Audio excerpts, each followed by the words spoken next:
나를 대적하고 계십니다. 당시에 그들은 하나님에 대한 회의, 즉 하나님 믿어봐야 소용없어, 이런 생각과 또 하나님에 대한 무관심이 그냥 일반화가 되었던 것입니다. BC 537년에 포로로 붙잡혀갔던 이스라엘 백성들이 하나님의 은혜로 예루살렘으로 돌아왔습니다. 그때만 해도 그들에게는 감사와 찬송과 기쁨과 그리고 예배에 대한 갈망이 가득 차 있었던 것이죠.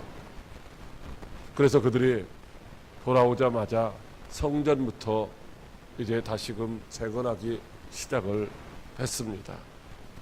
그들이 집부터 지은 것이 아니라 성전부터 건축했다고 하는 것은 이제는 다시는 하나님을 떠나지 않고 하나님 계신 성전에서 하나님을 모시고 하나님이 주시는 은혜와 축복을 누리며 살아야 되겠다라고 하는 그런 목마름, 그런 갈망이 그들 가운데 있었기 때문인 것입니다.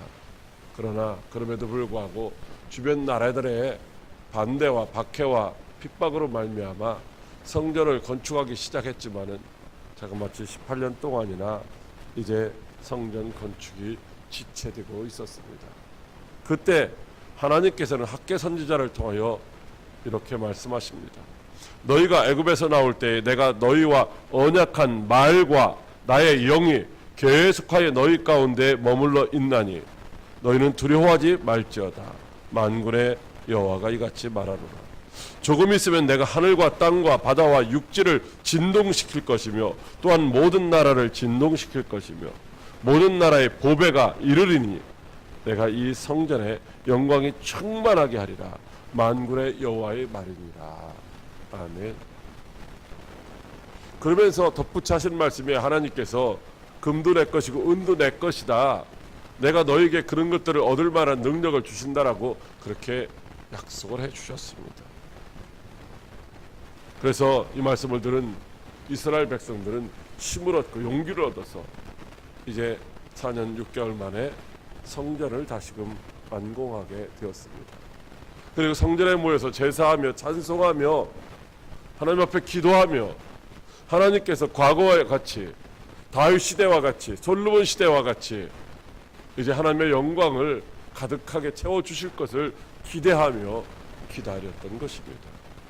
그런데 성전이 완공되고 거기서 제사를 드리기 시작한 지 약 80년의 세월이 지났지만 여전히 하나님의 영광의 빛은 비춰지지 않고 그들은 고난과 고통 가운데서 궁핍한 삶을 살고 있었습니다.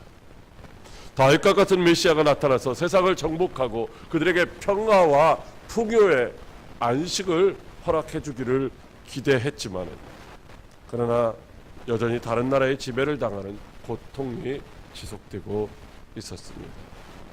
그래서 하나님께서 그들을 구원하시기 위한 구원자, 또 때로는 악을 행하는 자들에게 심판자를 보내주시겠다고 하신 그 약속의 말씀이 믿을 것이 못 된다라고 생각했습니다. 하나님 말씀 믿을 거 못 돼. 하나님 약속 그거 믿을 거 못 돼. 하나님이 영광으로 충만하게 하신다는 그 말씀 믿어봐야 소용없어. 하나님 믿느니 내가 좀 더 열심히 하면 되지. 차라리 저기 바알 우상을 가서 한번 섬겨볼까? 아니면 가서 어떻게 하면 잘 살 수 있는가? 점을 한번 쳐볼까?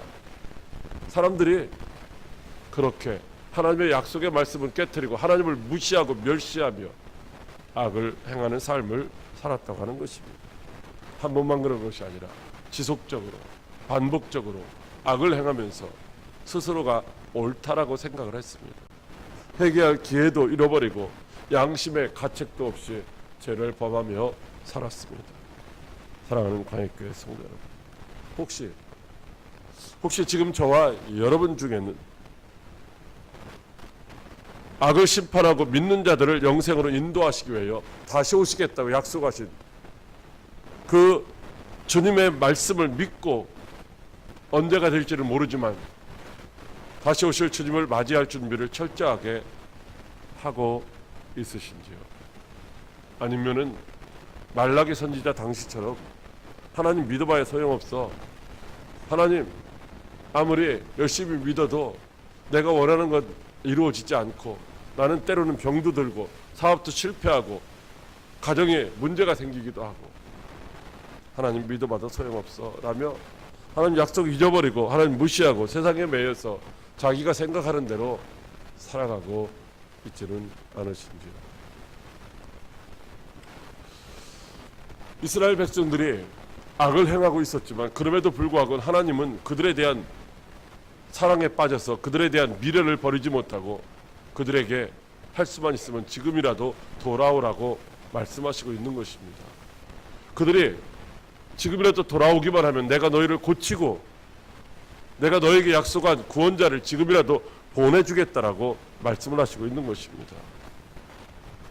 2400년 전에 말라기를 통하여 이스라엘에게 선포하신 이 말씀이 오늘 영적 이스라엘이라고 자부하는 저와 여러분에게 주시는 말씀으로 잘 듣고 받아서 하나님만을 온전히 신뢰하며 의지함으로 말미암아 하나님이 저와 여러분에게 주신 약속의 말씀들, 축복의 말씀들이 이루어지는 역사의 현장에서 살아가는 저와 여러분들이 다 될 수 있기를 주님의 이름으로 축복합니다. 하나님께서 말라기 선지자를 통해 이렇게 말씀하십니다. 첫째로 언약의 사자가 갑자기 임할 것이라고 하십니다. 1절 말씀입니다. 만군의 여호와가 이르노라, 보라 내가 내 사자를 보내리니 그가 내 앞에서 길을 준비할 것이요 또 너희가 구하는 바 주가 갑자기 그의 성전에 임하리니 곧 너희가 사모하는 바 언약의 사자가 임하실 것이라. 아멘. 하나님의 그 약속하신 말씀을 믿지 못하고 하나님을 떠나서 자기의 길에서 악을 행하고 있는 자들에게 하나님께서 하나님의 사자를 보내시겠다라고 말씀하시고 있습니다. 그리고 너희가 사모하는 그 언약의 사자를 오시는 그 길을 이제 그 하나님이 보내신 사자가 준비하게 하시겠다라고 말씀하시고 있습니다.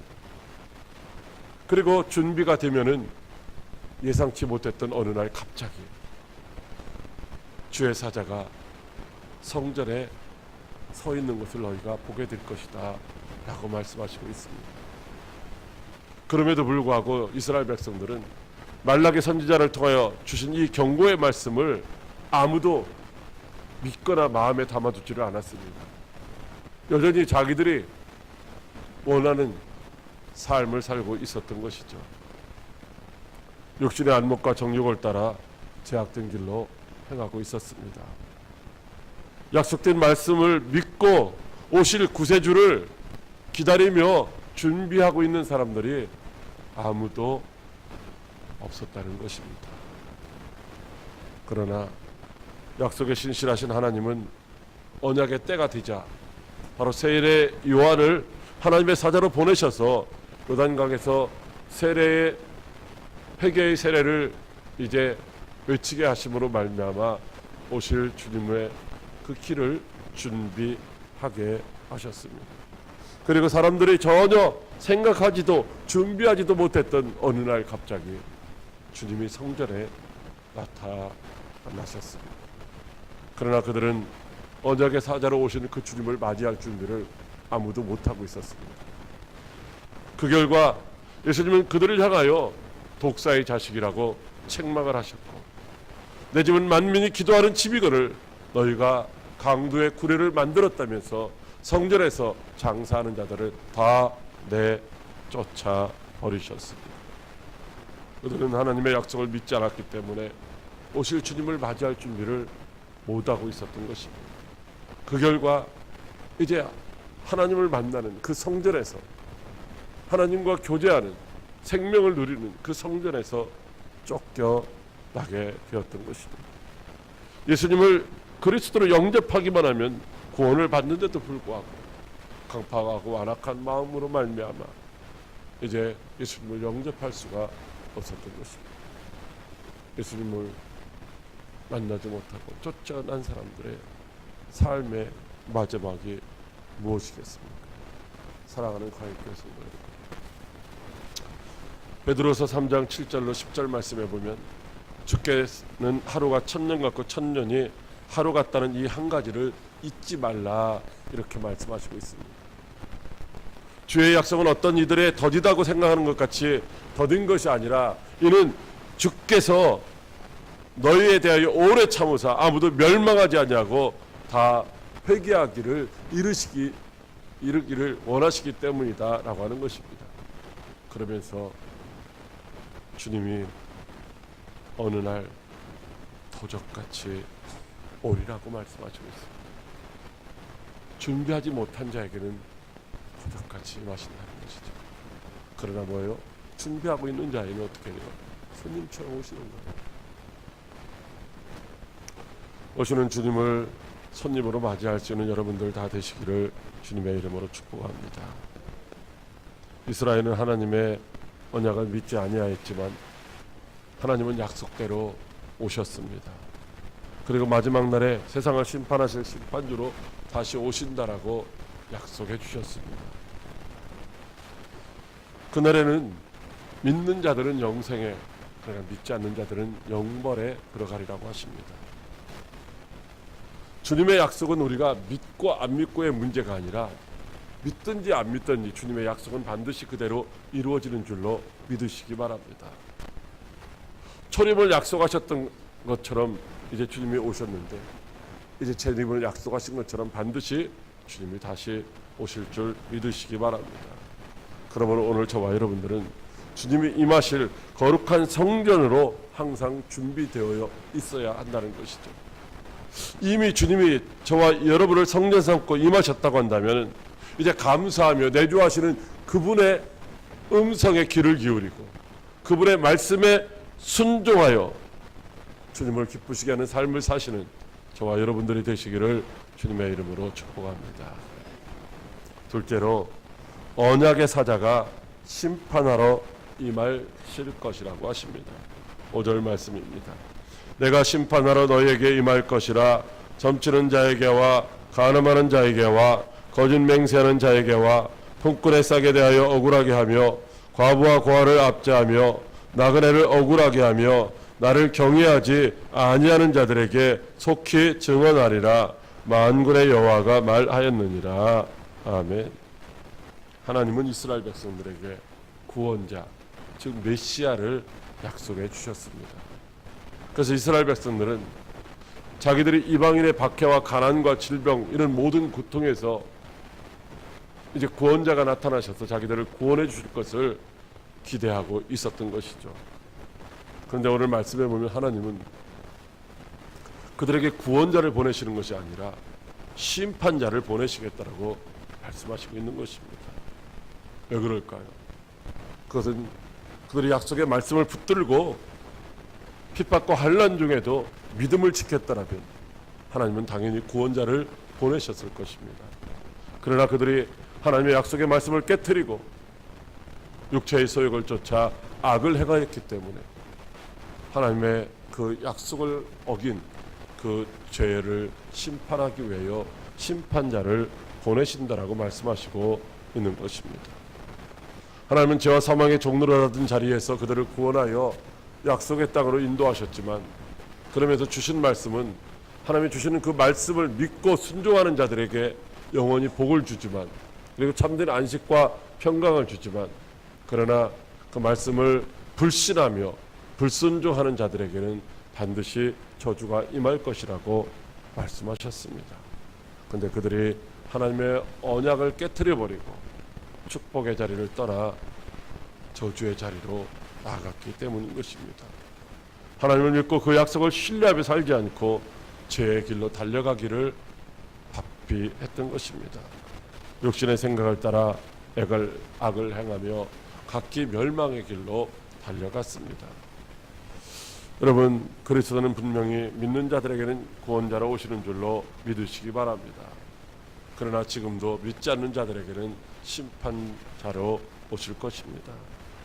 그렇다면 언약을 믿지 않고 악을 행하다가 무서운 심판을 받은 자들은 과연 어떤 자들일까요? 하나님이 말씀하신 그 심판받을 자들이 과연 저와 여러분은 해당이 안 되는 것일까요? 오늘 말씀해 보면 점치는 자, 간음하는 자, 거짓 맹세하는 자, 품꾼의 싹을 억울하게 하는 자, 고아를 압제하는 자, 나그네를 억울하게 하는 자, 하나님을 경외하지 아니하는 자라고 말씀하시고 있습니다. 여러분, 하나님을 경외한다고 하는 것은 일반적으로는 하나님을 두려워한다라고 하는 말입니다. 그런데 왜 하나님을 두려워하는가? 내가 하나님을 너무 사랑합니다. 그리고 하나님도 나를 사랑하시는데 나는 그 하나님의 사랑을 받으며 살아가야 행복하고 평안하고 영원한 생명을 누릴 수 있는데, 혹시 내가 잘못해서 하나님을 괴롭게 해드리고 하나님의 말씀을 안 들어서 내가 하나님께로부터 버림을 받을까 봐 두려워하는 마음을 가지는 것이, 그래서 하나님을 더욱더 사랑하고 하나님이 주신 말씀을 더욱더 지키기를 힘쓰는 것이 바로 하나님을 경외하는 삶인 줄로 믿으시기 바랍니다. 사실 하나님이 말씀하시는 이 모든 행위는 모세를 통하여 들려주신 10가지 계명 속에 다 들어있는 말씀이죠. 예수님은 우리들에게 또 하나님을 사랑하고 이웃을 사랑하라고 하는 새 계명을 주셨는데, 이 새 계명도 조금 확장하면 10가지 계명인 것입니다. 지금도 하나님은 우리들에게 말씀하시고 있는 것이, 계명을 지키지 아니하면 그날의 심판을 면할 수 없다라고 말씀하시고 있습니다. 사랑하는 광역교회 성도 여러분, 고난과 고통의 현장에 있는 이스라엘 백성들에게 주님은 심판자로 오셨습니다. 왜냐하면 하나님이 싫어하시는 죄악이 당시에 아주 만연해 있었기 때문입니다. 이 죄악으로 인하여 성전까지도 철저하게 오염되었기 때문인 것입니다. 그래서 주님이 다시 오시는 그 순간에도 그들이 회개하지 않고 있었기 때문에 세례 요한의 회개가 선포되고 있었지만 회개하지 아니한 자들은 심판을 면할 수가 없었다고 하는 것입니다. 어쩌면 말라기 시대에 죄악이 관영했었던 것처럼, 어쩌면은 노아 시대에 죄악이 관영했었던 것처럼 오늘 이 시대도 동일할지 모릅니다. 하나님의 성전에도 진리의 말씀만 있는 것이 아니라 그냥 육체적인 안식과 쾌락만을 즐기는 그런 것들로 채워져 있지는 않은지 우리가 생각해 볼 필요가 있다고 하는 것입니다.